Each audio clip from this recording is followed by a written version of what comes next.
Hello, boys and girls, this is Anders, of course, and welcome back to some Battlefield 4 gameplay. Got some nice attack jet gameplay here on Gulmud Railway, I think you call the map that.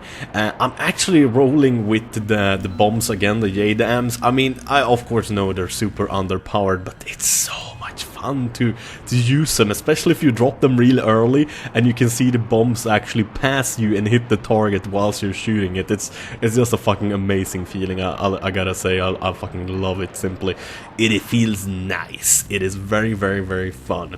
So the other day I went and bought myself a new pair of headphones. Was happy to get a new one because my old ones are becoming really crappy and like worn out. I've had them for like 4 or 5 years now. I mean, like, wear and tear kind of takes a toll, so to say, on equipment, especially when you wear them many hours every day.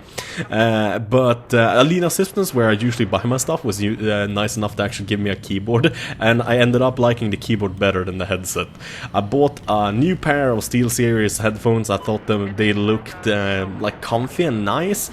They ended up being real crappy. Like they were too tight on the ears and was also kind of cancelling noise around you, like I would say too much. So you kind of get this weird feeling because you can't hear yourself talk, and it was immensely annoying for me personally. That is, some people might love that kind of stuff, but I mean, like, sometimes you just simply like the good old worn out equipment you have better than the new stuff you actually buy. So I'm probably gonna end up like giving away the headphones to like my cousins or something like that, to be honest, because those were not my thing. Simply, I think I need headphones first of all that doesn't like clamp onto your head too tightly, because I guess I get a little bit claustrophobic or something like that.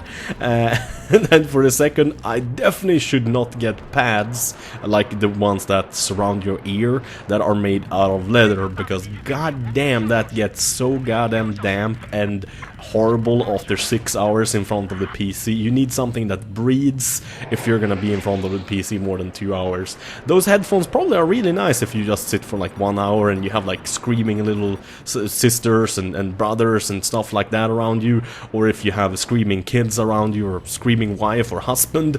But if you sit like me quietly in your own apartment, no one else bothering you, you kind of want to hear the sound of your own voice a little bit. At least me. I know a lot of people doesn't like the sound of their own voice, but I do. If like I put the fingers in my ear and I can just hear the sound of my voice, so to say, just coming from like inside my head. I know this kind of sounds weird, but that kind of freaks me out. It's not really my thing. Look at that. You can see both bombs hitting. So goddamn awesome. I missed though quite severely, but I felt I dropped the bombs real early, so it was far away from the target. But this is kind of something that have gotten me thinking. I saw a game Robus is playing. I think it's called War Thunder or something like that. It looks quite interesting. I might actually kind of cheapskate and kind of steal his idea and play that a little bit, because I've been enjoying playing in the attack jet so much more than playing on the ground, because again, like, Battlefield is horribly broken still. I mean, like, trying to hit people and like getting killed by one shot and that kind of stuff is so goddamn annoying on the ground. But when you're in a tank or a helicopter or a jet, you can actually have a lot of fun in Battlefield 4, because those issues aren't as apparent then, and especially now when I kind of learned how to avoid the number one noob weapon to kill air, and that is the active radar. I do quite well. I mean, like, I'm running stealth coding, so it takes longer for them to lock on, and usually I actually am able to pop my flares before they actually hit me. And if you think you're gonna get hit, or if you hear them locking on, the best tip I have is pull up straight away, because if you start pulling up and you get hit, you won't necessarily hit the ground straight away. I mean, like, that's the biggest issue right now as a good jet pilot, is hitting the ground because a missile struck you, or an enemy aircraft. The guys on the ground can't really touch you that well, and I guess that is why the active radar missiles was implemented in Battlefield 4. Don't get me wrong here now though, guys, I do not think I'm very good in the jet. but I think I'm pretty goddamn horrible, to be honest. I am not very good at all. Also, the other day I actually went away and bought myself a new chair to sit in front of my PC. And this time I actually spent a little bit of extra money on it. And oh my god, like Swedish people are gonna know what I'm talking about here. I mean, like, I'm a big guy, I'm 120 kilos almost, or okay, I might be exaggerating now, somewhere around 110, 115. So, like, computer chairs don't really last very long for me, even if I buy one for like 500 bucks from a place called Jysk here in Sweden. Jysk is basically known for low quality products that kind of break early, but I mean, like, this is just ridiculous. I've been getting new chairs from them for the last 2 years over and over and over again because they break just by daily use because I'm such a heavy individual. So yeah, I decided this time, no, I'm not gonna turn in my chair even though I still have the warranty. Fuck that shit, I'm just gonna buy a new one, a really good one. So basically tripled the amount this chair costed. And oh my god, the first night in such a long time I've been able to sleep straight away without having any issues with pain in my back, like no fucking pain meds, no nothing was needed. My back felt good even though I sat in front of the PC just as much as usual. This chair is just goddamn amazing, I love it. So definitely, if any of you guys have like your own company and you sit in a chair every fucking single day, like, you might want to think about getting a new chair, like, if you have back issues, because I have had back issues. I have still back issues because my back is kind of messed up since, I don't know if I think I've told this story once or twice before, but as a kid, basically, one of my girlfriends, and not a girlfriend that you kiss and that kind of stuff, but just a girl that's your friend, basically a friend.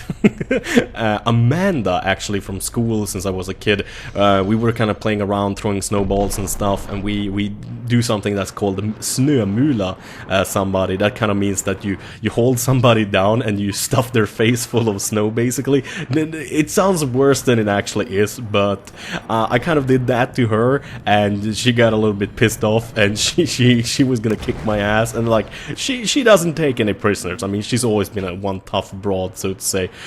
She actually protected me from bullies a couple of times when we were really small, before I actually like grew big as a fucking house.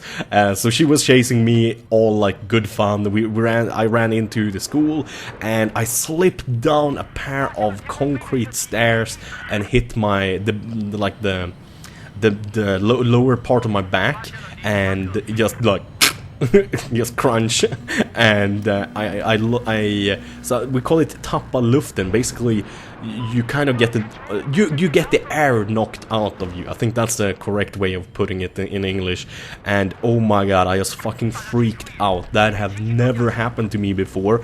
It is one of the worst things I've ever had, except for like fixing holes in fucking teeth at the dentist. I mean, that's the only thing that kind of beats it, because I fucking hate the dentist. That's like the worst. Spiders and the fucking dentist. I don't know anything worse than that.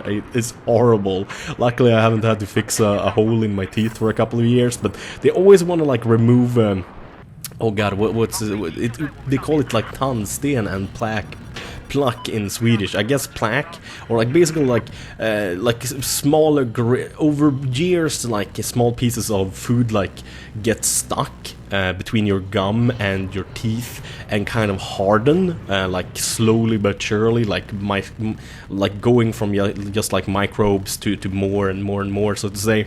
And yeah, you gotta like remove it. But anyways, when you go to the dentist and they remove it, they use like something that looks like a knitting needle or something similar, and it's just horrible. I'm guessing they do the same thing in America and the rest of Europe and Asia and Africa and or whatever you live, if you live in Australia or whatever. But if they don't, I mean, like, fucking hell, you have no clue how painful it is. But it is extremely good to get rid of the plaque and the tandsten, because that is the biggest like cause of gingivitis, and that actually makes basically most people in Sweden under the age of 50 basically has every single fucking tooth left in their mouth. There's like nobody that has dentures or anything like that in Sweden.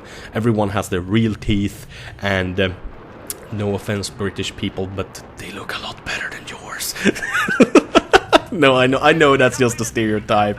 I know that's just a stereotype. I'm just kidding. Don't be angry now, all the people from the UK. Like, don't be pissed off with me now, Brits. Don't go all crazy on old Anders. You don't have to be mean. But yeah, so I don't know. Where the hell was I going with this story? My god, I just ramble on. Anyways, and that's actually the first time I die, except for the first life when I actually crash pretty much the same way. So I get a pretty nice kill streak, without a doubt. I had to edit the footage a little bit. I cut out like 6 minutes where I basically didn't get any kills. I just was flying around, but pretty goddamn awesome. I got a score of, I think, 26-2, so I was damn happy. As usual, thank you guys for watching. Have a wonderful day. Bye bye.